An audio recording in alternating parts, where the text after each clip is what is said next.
Nesse slide, tem duas pessoas que nós vamos chegar nesse slide mais no final, vamos voltar nele. Primeiro, quem é o senhor? Eu sou essa pessoa que passou por essas instituições aqui, a última atividade que eu realizei foi na FGV, me formando em especialista em administração pública, publico nessas revistas internacionais indexadas e nacional, especialista na área de gestão, trabalhando no INPE na parte da CEA, especialmente ultimamente no clima espacial. Presidente por 2 mandatos da SBGEA, vice-diretor do AISES, no Organismo Internacional Associado ao Clima Espacial, e nomeado pelo representante permanente da WMO para tratar de assuntos de clima espacial na WMO. Propagado através das pessoas que eu ajudei a formar. Eu começo com esse slide, nós vamos voltar nele no final, dizendo que, para mim, o ser humano é a fonte das ideias e o beneficiário dela. Dito isso, eu queria dizer que nossa apresentação será composta da seguinte maneira. Eu vou expor de onde estamos partindo, vou falar sobre a preparação do futuro, discutir aumento da eficiência e pactuando com o Brasil. O INPE hoje é representado por essas unidades. Talvez pouco representado na parte da Amazônia, mas esse é a cara do INPE hoje, espalhado por todo o Brasil. Com esse organograma, 14 áreas e coordenações, o LIT, 22 divisões, 22 serviços setores, 3 centros regionais, fora a estrutura de direção. Eu sei essa estrutura formal. Eu sei que o INPE hoje trabalha um pouco diferente do que está aí, e existem negociações com a MCTI, com a MIPOB, para adaptar através das ajustes de DAS, otimização do setor, para atualizar a instituição como ela é. Mas essa é a estrutura formal. E com essa estrutura formal, o INPE hoje trabalha com 17 planos orçamentários em 5 ações de 3 programas da LOA desse ano.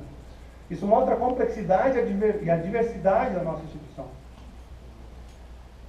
Sem falar nos recursos humanos, esse gráfico é origem. Eu estudei os dados apresentados no último relatório de gestão enviado ao TCU, e assumindo que todos os servidores exerçam o seu direito de aposentadoria, em 5 anos, em 2020, o INPE será metade do que ele é hoje. Lembra que nós já somos metade do que nós fomos no passado.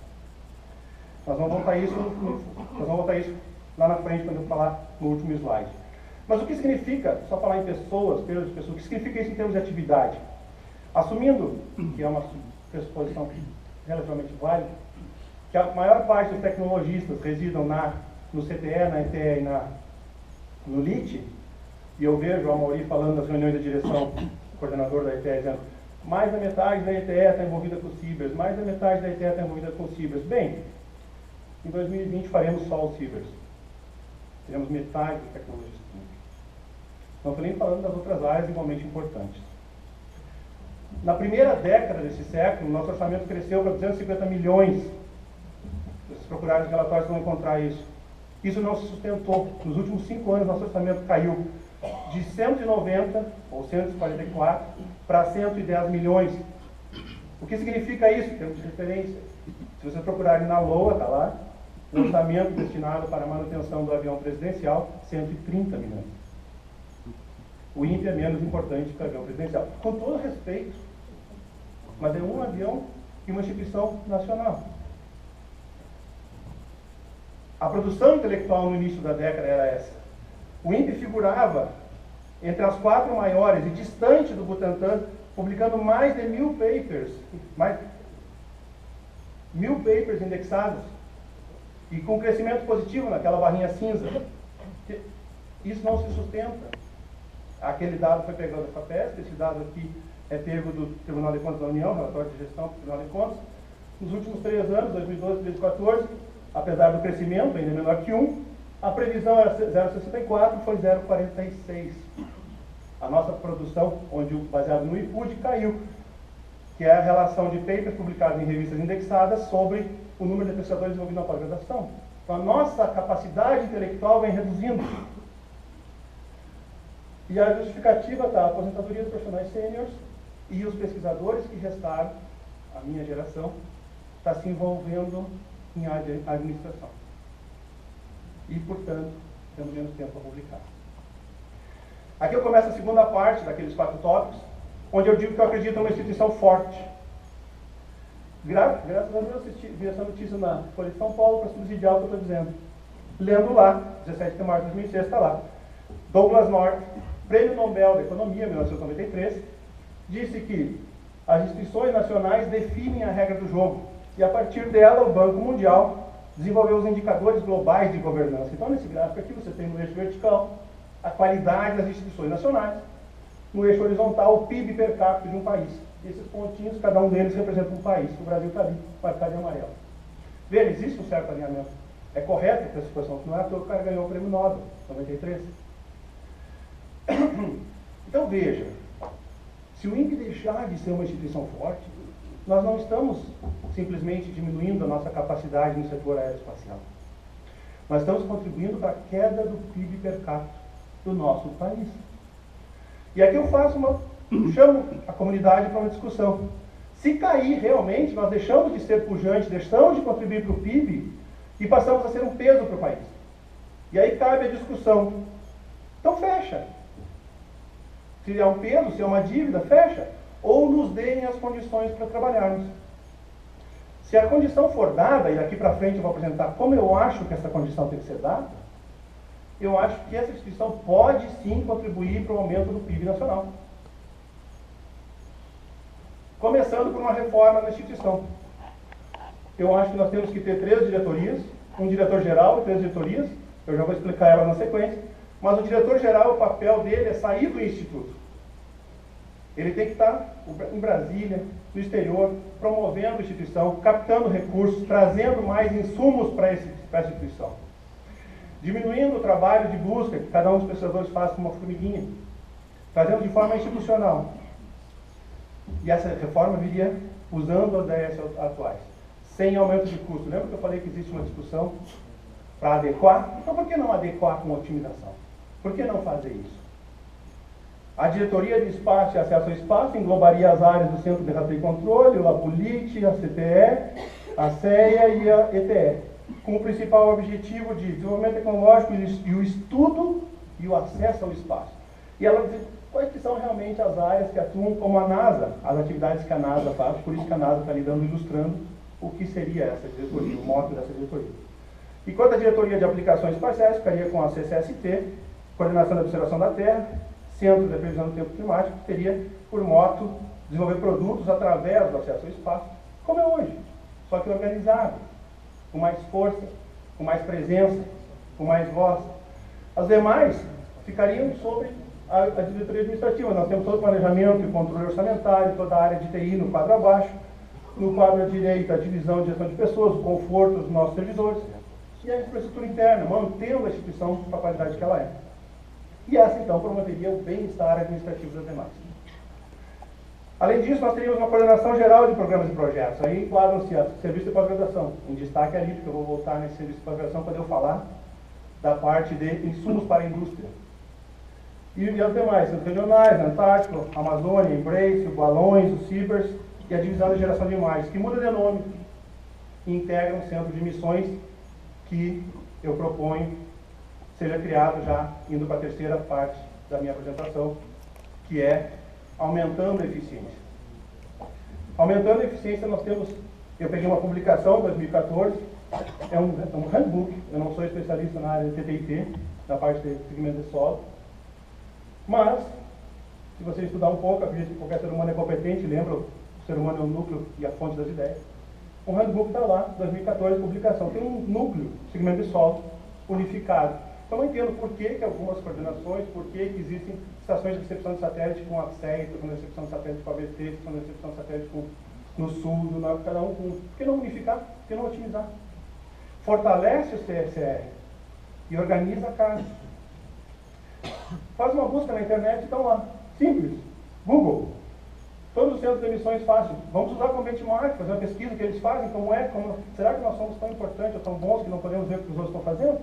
Só existem 2 no Hemisfério Sul, e ambos na Austrália, nenhum na América Latina. Então, para mim, o centro de emissão teria que ter, no mínimo, o centro de rateio e controle e a recepção, o centro de dados, transmissão simultânea para os principais usuários e principais clientes, do governo e do INPE.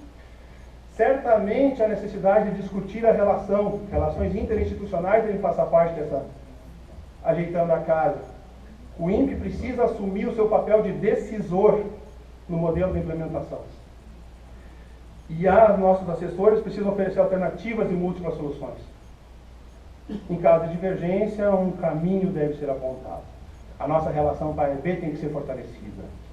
Ambas as instituições precisam dizer a que vieram e assumir as decisões tomadas sem impor suas visões próprias uma à outra. E aqui eu chego na última parte da minha apresentação, a quarto tópico, onde eu falo, além dessas mudanças que eu estou apresentando aqui, propondo, do ponto de vista institucional, do ponto de vista gerencial, que projetos nós vamos usar para ter o drive desse motor? E aí eu começo perguntando, você sabe quantos satélites tem em órbita hoje? 1.465. Distribuídos dessa forma, os Estados Unidos dominando absolutamente, parte deles, maior parte civil, com estas missões, todas essas. O INPE atua hoje, primordialmente, na missão de sensoriamento remoto e observação da Terra. Nós podemos fazer mais. É óbvio que dá para fazer isso, mas dá para fazer mais também. A minha proposta que eu vou apresentar daqui para frente é para ampliar o leque de atuação do INPE dentro dessas faixas de mercado aí. Com o satélite multimissão geoestacionário. Como esses que estão publicados aqui na Royal Meteorological Society, 2014, tem vários satélites geoestacionários como exemplo aqui. Para isso, eu acredito que cooperação é a chave. Sem demérito e sem depreciação das demais cooperações, eu acredito numa forte aproximação dos Estados Unidos, especialmente NOAA e NASA. Tomemos a NOAA como exemplo. Nós temos já assinado, a NOAA já tem missões com satélites multimissão, que já estão aprovadas até 2035. Esse ano eles lançam o satélite GOES, aprovada desde abril do ano passado, há um ano. Já lançam o satélite GOES-R, ainda está previsto o GOES-S, T e U. E eu proponho que junto, aqui está o satélite GOES-R que vai ser lançado, no meio dos dois, os GOES-Oeste e GOES-Leste que já estão orbitando. A minha proposta é que o INPE participe disso, que se envolva, que crie um novo satélite geoestacionário, que seja líder nessa área e coloque nessa órbita. Fazendo mais do que meteorologia, não só isso, aplicações de cargas científicas. Aqui tem um exemplo para ilustrar o que eu estou propondo. Mas pode também ter coronógrafos, observação solar, pode ter observação, imaginamento já no Baseline Imager, tem imagens do visível para a observação da Terra com alta resolução. Estão fazendo mais e melhor e diferente, não do mesmo. Por que não? Os potenciais usuários, os potenciais envolvidos internos, CPTEC e meteorologia se beneficiariam com pesquisa e desenvolvimento meteorológico, aumentando a capacidade de previsão. A ETE, a CTE certamente participariam da concepção, da missão de novas tecnologias nesses satélites que eu proponho. Por que não colocar cargas úteis ou desenvolvimento tecnológico desenvolvido na CTE? A CTE teria chamada para vamos discutir. Por que não? CCST e OBT, análise das imagens do visível, que qualquer satélite dessa característica carrega. E também vamos discutir a missão. A CEA, óbvio, plano de pesquisa espacial e programa de clima espacial. O CCR, dentro daquele proposta que eu fiz de criar um centro de missões, o incremento do escopo de competência é claro e evidente. E certamente os nossos potenciais envolvidos externos, que eu não coloquei a EB aqui, porque a EB certamente participaria da política. Eu estou falando daqueles beneficiários lá na ponta. Ou seja, INEMET seria chamado, DCEA seria chamado, CEMADEM seria chamado para discutir a missão. Por quê? Porque o INEMET se beneficia ampliando a base de dados de meteorologia nacional. O DCEA será impactado, porque não ter um drive impulsionando o DCEA a aumentar a capacidade de seus lançadores mais potentes e mais competitivos internacionalmente. O CEMADEM é óbvio. Um satélite geoestacionário nacional para imaginamento, a quantidade de monitoramento de desastre melhora significativamente, a disposição de informação é mais interessante. E certamente as universidades. Aqui cabe, por exemplo, um programa sério de CubeSats. O INPE precisa ter um programa institucional, onde forma dentro das universidades, dirigido pelo INPE, organizado pelo INPE, profissionais que vão substituir, que vão seguir essa carreira espacial. Traz de dentro das universidades, forma lá dentro profissionais que vão aumentar e suprir o insumo de recursos humanos que nós precisamos. Quanto à indústria, por meio da aproximação e contrato, certamente seriam beneficiados. Eu uso a palavra aproximação junto com o contrato, porque obviamente todo mundo já conhece o contrato, o sistema na indústria. Aproximação é, e aí eu volto na pós-graduação que eu sublinhei lá atrás. A aproximação é trazer gente da indústria para fazer mestrado profissionalizante aqui dentro. Por que não? Você forma o profissional da indústria aqui dentro, faz um mestrado orientado pelo especialista dele. E aí, eventualmente, você pode ajudar, inclusive, a Visiona, fomentando a produção de subsistemas que certamente podem ser usados também, aproveitados pela indústria nacional. No caso extremo, eventualmente, a nossa indústria se capacita e nós passamos a fornecer peças e insumos para o sistema GOES. Por que não? Maior mercado. Olha o GOES. Lembra que eu mostrei para vocês? Vai lançar o R, mas está previsto S, T e U, já assinado. Por que não capacitar a indústria? Sem falar nos contratos para satélites intermediários, científicos, observação da Terra, PNM, onde de novo o CTE podia ser chamado para compor, para apresentar as propostas de estruturas que já vêm sendo desenvolvidas lá dentro. Minha proposta encontra respaldo, senhores. É uma coisa da cabeça do Clédio? Não, senhores. Façam a leitura. Lá em 2007, planejamento estratégico, está lá o plano diretor, item 9, aprofundar e reforçar o patríaco novo. Ação 4.5, estabelecer programas de desenvolvimento de satélites, além dos científicos, além dos ambientais, meteorológicos. E aqui eu ressalto o item 9, verificar e implantar modelos de gerenciação institucional. Nós vamos tratar dele mais para frente, mas também subsidia o que eu estou dizendo sobre a reforma interna. Essencialmente, reforço das missões existentes, novas missões, desafio para o país. Encontra também respaldo no plano diretor atual. Está lá, primeira página, abre a página seguinte está escrito, plano estratégico número 1, satélites, previsão do tempo e clima. E aí, a minha proposta de reforçar o CTR também encontra respaldo no plano estratégico número 5, item número 5, manter infraestrutura e controle de satélites. No governo, o PNAE está lá, além dos satélites científicos, além dos satélites de observação da Terra, está lá, carga para o geoestacionário, que está atrasada, by the way. Deveria ter começado em 2010. Geoestacionário, meteorológico, estilo do GOES. Então, respaldo, se vocês forem na publicação, a Secretaria de Altos Estudos, da Câmara dos Deputados, publicou em 2010, quadro número 6, aplicações, finalidades e missões, além da observação da Terra, que já tem o nosso destaque, missões, tecnologias científicas, meteorologia, geoestacionário. Então, não é uma maluquice total que eu estou dizendo. Vamos começar? Vamos começar. Já temos um acordo com o NOAA, já temos. Precisa do quê? Precisa de um adendo, precisa começar a receber os dados do GOES-R, precisa começar a digerir esses dados, saber como funciona, capacitar a nossa meteorologia, capacitar a CEA, capacitar a OBT para usar esses dados. Como, Clédio? Quanto custa? De 200 a 300 mil dólares. Depende do fornecedor, uma estação completa. Tudo isso, Clédio? Não, dá para fazer com o Eusébio. Gasta 80 mil dólares e usa só os demoduladores e só os conversores. Use o Eusébio naquele pin ali, ó, na imagem mais à direita, junto com os 3 GOES. Ela já opera na banda SX. E aqui ficaria justamente abaixo de onde eu proponho que seja colocado na estratégia de estacionamento. Tá maluco, Clédio? Da onde vem o dinheiro? Os nossos vizinhos conseguem, com todo o mérito que eles têm. Não estou observe, não quero aqui criticar a Argentina, hipótese nenhuma. Eu faço aqui uma bato palmas para eles. Tem uma publicação na Advanced Space Research, está lá.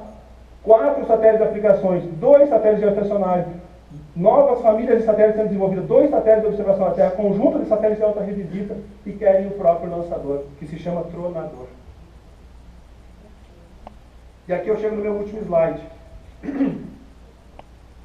onde eu digo que para fazer tudo isso, não dá para ser um paladino, não dá para subir aqui e ficar bradando palavras. É preciso envolvimento da sociedade, envolvimento do governo, envolvimento de todos. Esse tempo de paladino já passou. Então eu proponho um fórum. Eu não posso propor mudança institucional, não está a cargo do diretor fazer isso. É uma decisão de ministro, do Ministério, do Governo, do Estado. Mas eu posso sim propor um fórum. E eu acho que nesse fórum tem que estar presente as instituições científicas representadas aqui, eu não vou botar todas, mas representadas aqui pela SBGE, pela SBPC, tem que estar nossos parceiros representados aqui pelo DCEA, a indústria representada aqui pela Associação Aeroespacial, os gestores representados aqui pela Fundação Getúlio Vargas e pelo GEOP, o conforto dos nossos servidores representados aqui pelo sindicato, nossos assessores jurídicos representados pela CJU e o nosso parceiro na definição da política nacional representado pela EB, mas capitaneado pelo INPE e pelo Ministério. Não só pelo Ministério de Ciência e Tecnologia, quem sabe o Ministério da Agricultura. Para discutir o modelo institucional, o orçamento e o escopo dessa missão. Quando eu falo em modelo institucional, eu volto naquele primeiro gráfico que eu estava mostrando lá, da redução do número de pessoal. Você tem a solução para aumentar as vagas, Pedro? Não, não tem. Não sou mágico. mas eu tenho a solução para estancar. Para estancar, eu vou concluir agora, nós podemos usar a autarquia, onde a contratação é automática, dando ao servidor o direito dele se aposentar, da merecida repouso que ele tem direito, e nós reporíamos automaticamente as vagas. Não aumenta, mas não diminui, estanca, repõe a vaga. E aí eu termino, voltando por que eu postei aqueles 2 cidadãos brasileiros lá no início. Santos Dumont dizia que invenções são, sobretudo, resultado de um trabalho teimoso. E o nosso líder aqui, que ajudou a fundar o INPE, dizia: sou teimoso e não desisto, tem que sonhar grande, vamos chegar lá. Se vocês me permitirem, eu adiciono a minha frase: uma pitada de audácia dá um tempero na vida. Muito obrigado.